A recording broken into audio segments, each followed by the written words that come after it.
You know? Yeah, you can. So ladies and gentlemen, this is a statement by Azimio la Umoja One Kenya, July 4th, 2023. Ladies and gentlemen, we are here because the people are fed up. We all know there comes a time when people get tired of being taken for granted. There comes a time when people get tired being taken for fools. There comes a time when people get tired of getting tired and decide to act. That time has come.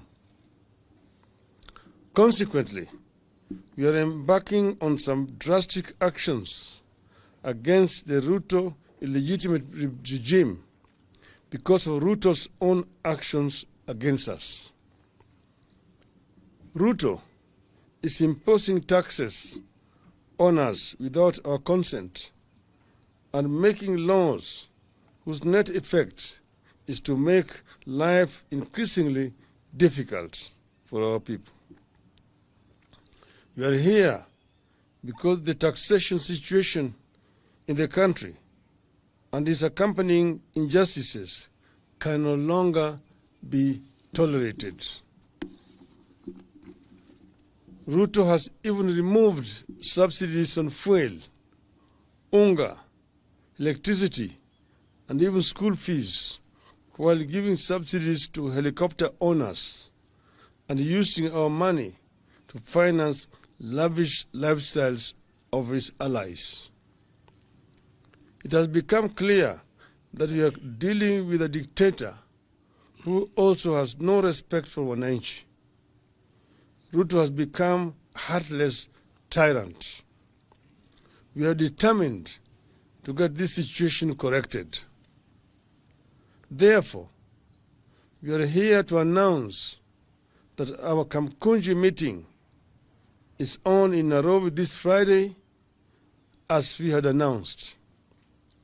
But it is not just a Kamkunji in Nairobi, but a Kamkunji across the country, where this third liberation will be launched.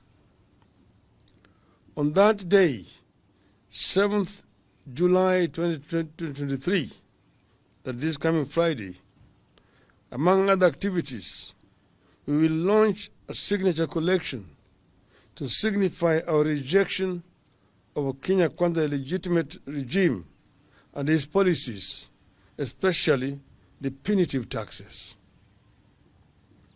As we speak, fuel, food, fare are all going up in prices.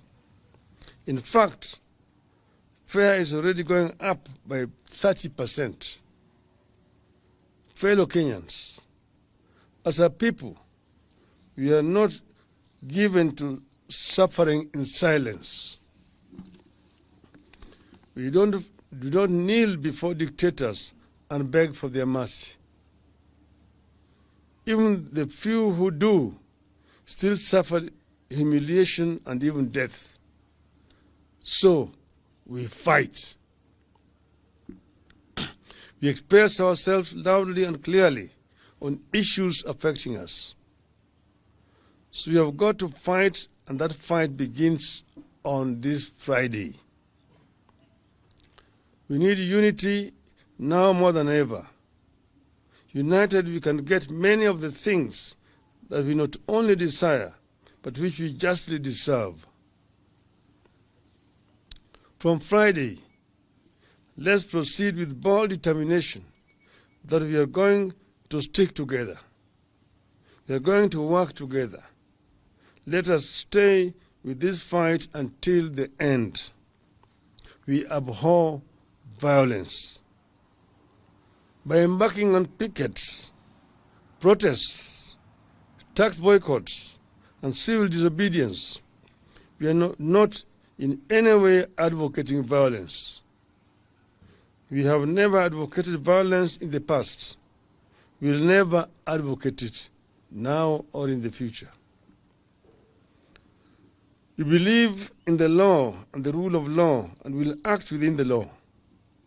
But only weapon that we have in our hands is our sovereign power to picket, to protest, boycott, and embark on civil disobedience. And we begin this on Friday, July the 7th. And fellow Kenyans, we want you to know that we are right, we are not wrong. By resorting to civil disobedience and protests, we can't be wrong unless the law itself is wrong.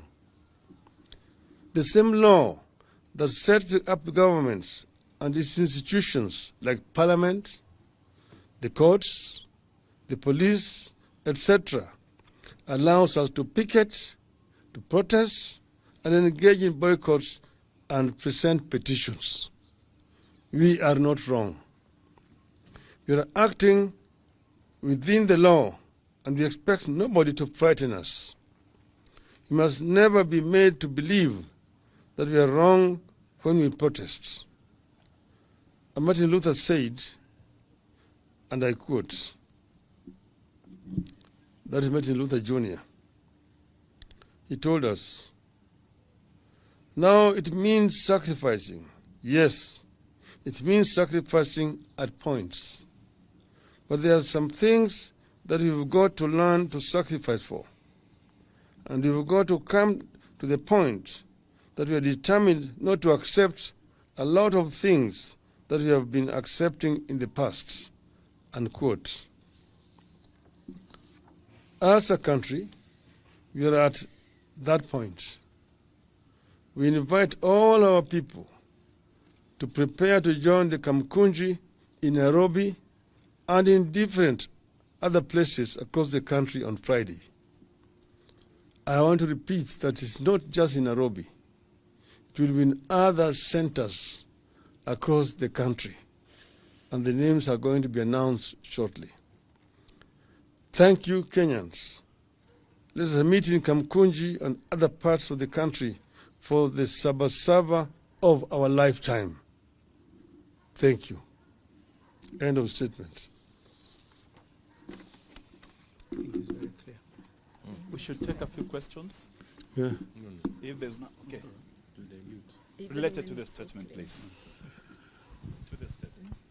That's not, He has already locked me out. Yes. Go ahead. No, go ahead. All right. My name is Sydney Chazima from NTV. My statement is, my question is locked to, we've had a meeting with the Kenya Kwanza side of the bipartisan talks, and they are saying that since the talks are seemingly ceasing and there's no legal conundrum around what the selection panel was doing, they're saying that it should go ahead and appoint select the commissioners for the IEBC. What is your take on that? We already made a statement about that. As you know, that IEBC is a national institution which is supposed to preside over elections. And these are not Kenya Kwanza elections. They're national elections. They are competition. So Kenya Kwanza cannot solely, alone, single-handedly, appoint the referee in the elections. That is very unfair. Those then will be their own elections. They are not going to be Kenyan national elections. You've said that Azimio must be part and parcel of appointing the election commissioners. So that must be decided jointly. They are the ones who actually scatter the talks. They even refuse to stop that task force from proceeding ahead. The task force has said that they never stopped. They have never been told to stop at all. So they basically were just playing a game with us. But we are telling them those will not be Kenya national elections. And we hope that we will not reach that stage. Last question. My name is Emmanuel Toff from KTN News. Just one question. Yesterday the courts stopped the CS positions and declared them unconstitutional, null and void. Do you think our courts are now going in the right direction? And what's your reaction to that? Generally, we say that, the courts, you cannot talk generally, you cannot generalize. Because, you've got magistrates' courts, you've got the High Court, the Court of Appeal, and the Supreme Court.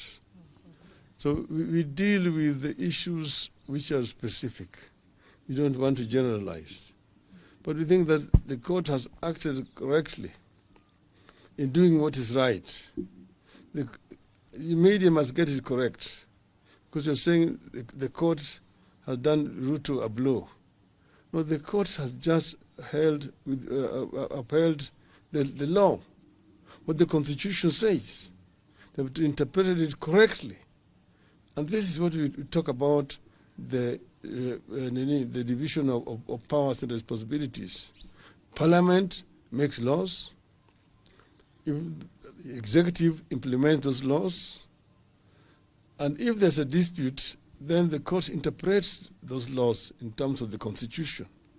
That is their responsibility. So they have done their work properly, in our view. Thank you. Let's call it a day. We are going to give you copies of the statement. Asanteni sana.